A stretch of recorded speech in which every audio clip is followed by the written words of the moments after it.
ኮኔት እናት ማማ ገንዘብ ጥለሻል። አረ እናት አረቷ ትመናቀራለች እንዴ? የምን ለክፋት መስሏት እኮ ነው። በእናት እናት አንተ በዚህ እድሜ ትለክፋል እንዴ? ምን ይመስላል ህፃን። አንቺ ያምሻል እንዴ?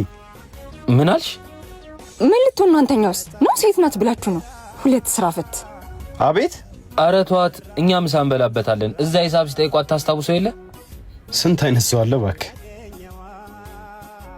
አሎ አንድ ቡና። እናንተ ሌቦች አፈዛችሁ ብሬን ዘረፋችሁኛ እንዴ? ቀድሞም እኮ የከለከለሽ ማንም የለም። ይኸውልሽ ገንዘብሽን።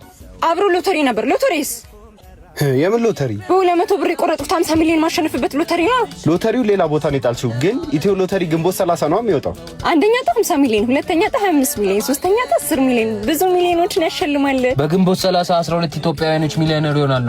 ኢትዮ ሎተሪ በወረቀት መቁረጥ ትችላላችሁ። እንዲሁም ፕሮፋይል ላይ በመግባት በሊንክ የቆረጠ 50 ብር ጉርሻ ያገኛል። እንዲሁም በቴሌብር ሱፐር አፕ ቲኬቱን መቁረጥ ትችላላችሁ። በሏ በ200 ብር ሚሊዮነር ይሁኑ፣ ይፍጠኑ።